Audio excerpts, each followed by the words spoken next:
Hai, selamat datang ke NY Channel, Motivasi Sihat. Di sini kita sembang santai pasal kesihatan mental dan fizikal. Sama ada korang tengah cari semangat baru, tips untuk kekal positif atau nak jaga kesihatan badan dengan cara mudah, channel ni memang untuk korang. So, let's go. Nasi lemak. Siapa je yang tak suka kan? Cuba bayangkan nasi panas-panas, wangi dengan santan, sambal yang pedas-pedas manis. Memang kecu ailio. Ia bukan setakat makanan pagi kita, tapi dah jadi macam sebahagian daripada identiti Malaysia. Tapi pernah tak anda terfikir, di sebalik sedapnya tu, hidangan kesayangan kita ni sebenarnya kawan atau lawan senyap untuk kesihatan kita?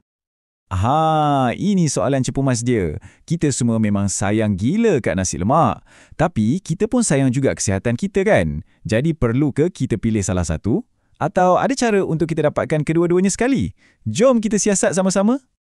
Memang dilema betul. Satu sisi, kita ada hidangan ikonik, kebanggaan negara. Tapi kat sisi lain pula, kita risau pasal kalori, pasal lemak, pasal kesan dia kat jantung kita. Dekat sinilah perbalahan tu bermula. Okey, untuk kita rungkai dilema ni, kita kena mulakan siasatan kita. Dan kita akan mulakan dengan bahan yang paling selalu orang tuduh, paling kontroversi dalam nasi lemak, santan. Betul ke? Dia ni punca segala-galanya. Okey, sedia? Sebab apa yang saya nak kongsikan ni mungkin akan buat anda terkejut sikit. Menurut jurulatih kecergasan terkenal Kevin Zahri, nasi lemak itu sendiri sebenarnya tiada kolesterol. Ya, anda tak salah dengar. Kosong, sifar. Macam mana pula boleh jadi macam tu? Sebenarnya, sains dia simple je. Kolesterol diet, maksudnya kolesterol yang kita makan, hanya wujud dalam produk haiwan. Daging, telur, susu, semua tu. Kelapa yang kita guna untuk buat santan tu kan, tumbuhan. Jadi, secara semula jadinya, memang tak ada kolesterol langsung. Okey, kejap. Kalau nasi lemak tak ada kolesterol, habis tu kenapa orang selalu sangat kaitkan dia dengan masalah kolesterol tinggi? Apa cerita sebenar dia ni? Kat sinilah kita kena faham beza antara mitos dengan fakta sains. Masalahnya bukan datang dari kolesterol dalam makanan tu, tapi puncanya benda lain. Dan inilah jawapan dia, lemak tepu. Santan memang kaya betul dengan lemak jenis ni. Tak macam lemak tak tepu yang baik, macam dalam minyak zaitun atau avokado, lemak tepu ni ada kesan lain pada badan kita. Dialah yang boleh bagi arahan pada hati kita untuk hasilkan lebih banyak kolesterol jahat atau nama saintifiknya LDL. Jadi, apa sebenarnya yang berlaku dalam badan kita lepas kita dah sedap-sedap makan sepinggan nasi lemak tu? Jom kita tengok proses biologi dia secara ringkas. Proses dia macam ni. Bila kita makan makanan yang tinggi lemak tepu, lemak tu akan pergi kacau sikit fungsi reseptor dekat hati kita. Bila reseptor dia dah terganggu, hati kita jadi macam keliru dan akhirnya dia terlebih hasilkan kolesterol LDL, itulah kolesterol jahat, dan lepaskan ke dalam salur darah kita. Jadi, apa benda LDL ni? Bayangkan, dia ni macam lori penghantaran. Tugas dia bawa kolesterol ke seluruh badan. Tapi, kalau dah terlalu banyak sangat lori ni, ia akan mula buat kesesakan lalu lintas dalam arteri kita. Lama-lama, ia akan membentuk plak yang boleh sumbatkan laluan darah. Bahaya kan?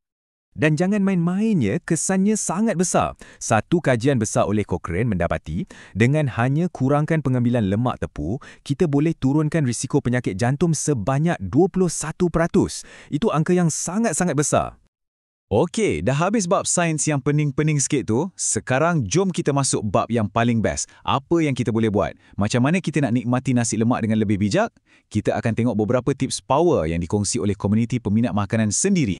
Ini dia strategi utama kita. Kita akan sentuh pasal saiz hidangan, pemilihan lauk, kepentingan sayur, malah cara nak ubah suai nasi, sambal dan minuman kita. Setiap satu langkah kecil ni, bila digabungkan, boleh bagi impak yang besar. Tengok contoh tips daripada Aisyah makan ni. Dia tukar je ayam goreng kepada ayam panggang dan pastikan ada banyak sayur. Jadi, dia masih boleh makan sedap tapi tak rasa berat atau bersalah lepas tu. Bijak kan? Satu pertukaran yang simple tapi efektif. Fatimah diet pula ada strategi lain. Dia kurangkan kuantiti nasi tapi dia tambah telur rebus. Telur rebus ni bukan je sumber protein yang sihat, tapi ia juga buat kita rasa lebih kenyang dan puas. Jadi kita tak cepat lapar balik. Jadual ni tunjukkan beberapa pertukaran paling mudah dengan kesan paling besar. Daripada ayam goreng, apa kata cuba ayam panggang? Kurang minyak, kurang kalori.